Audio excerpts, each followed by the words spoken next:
That's one example. The second example is the same scene. Baby wakes up at 3 o'clock. And the mother says, I'm too tired to get up, you get up. Husband looks at her, don't bother me, you get up and take care of that kid. So they start fighting back and forth as to who's going to get up and take care of the baby. Meanwhile, the baby's there in the bassinet crying. Next thing you know, the neighbors are pounding on the wall, screaming, why are you making so much noise? You're waking us up. Now we got the neighbors involved, right? So we got mother, father yelling, neighbors yelling, meanwhile the baby's screaming.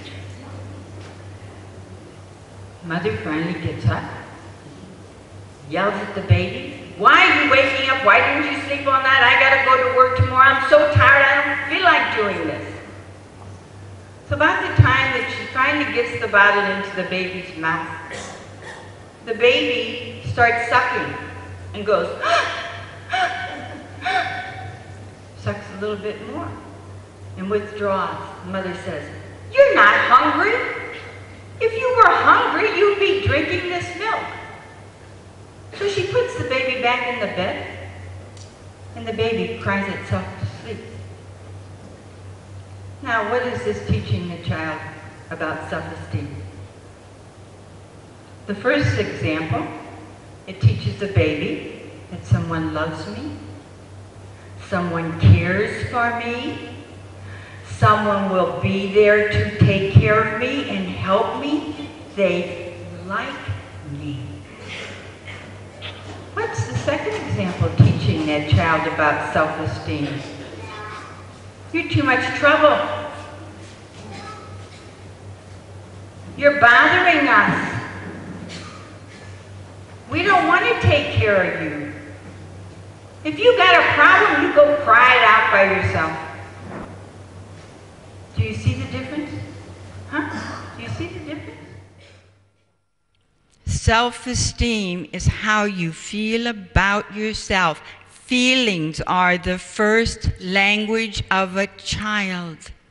And the more we can sing, the more we can play, the more we can talk, the more peace and harmony and joy in the house. But a baby comes home from the hospital. They put it in the crib or a bassinet, and they turn on the TV. And the kid hears all this noise. Can you imagine what's going on in that tape of the subconscious mind?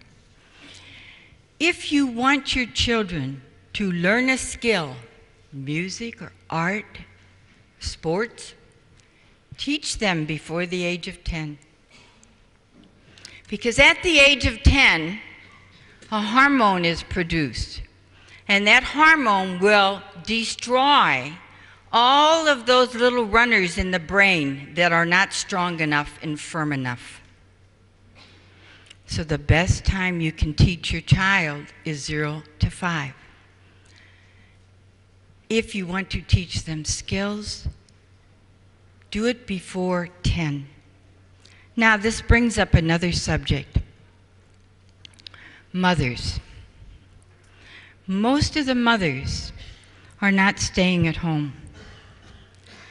In America, we have 76% of the mothers are working.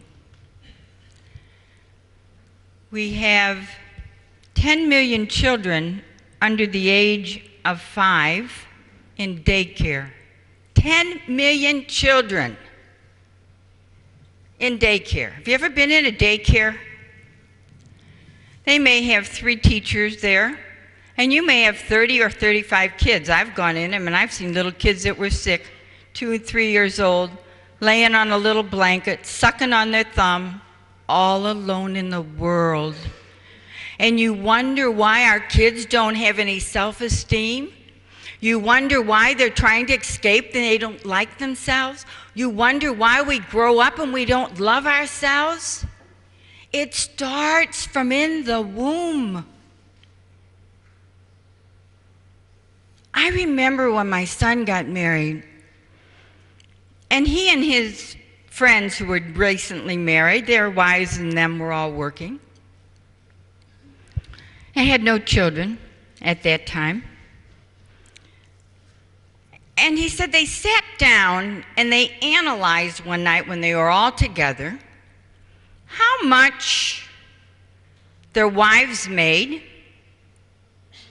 and then they deducted what it cost for 2 cars, for clothing, for more gasoline, for daycare, for lunches out. And by the time they got done, it was scratched. What the wife was earning in income was just about eaten up because of fast foods. You're not home to stay at home and cook.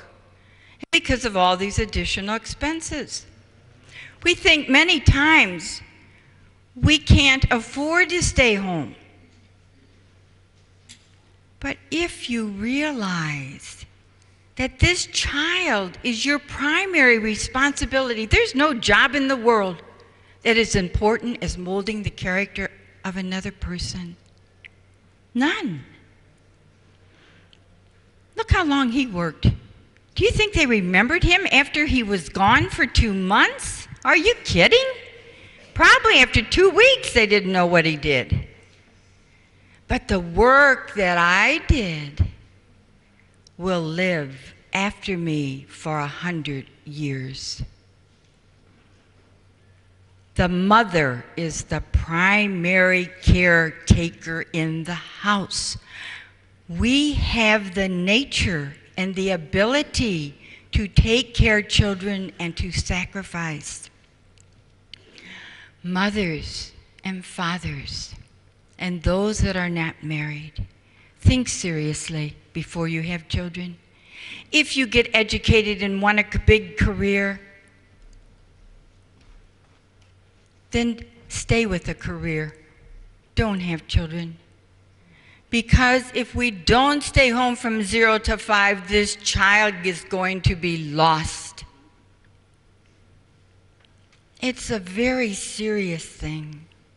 And we're not taking it seriously at all. And when these ladies go out and get educated, they get careers and high degrees. They don't want to stay at home. I remember in the 60s when the women's movement came, and at that time, women finally went out because of the Second World War. They had to go out and work in the factories, and that pulled them out. And then they didn't want to go back in the home.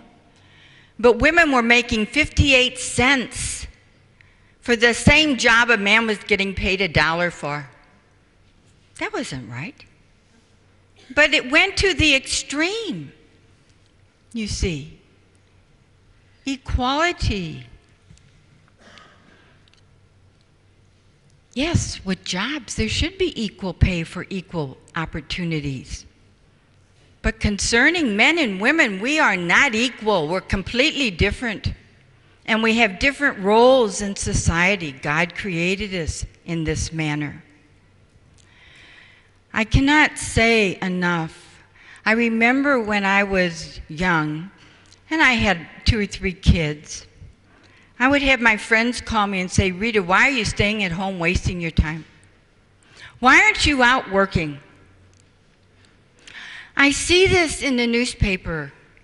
There was a newspaper article, we just came back from India, and in the Indian Times, I think it was the Indian Times or the Hindu Times, they had interviewed women, career women. And this very famous career woman who had such a great profession, she says that sons respect mothers of professional women far more than they respect a mother that stays at home and just takes care of kids in the kitchen.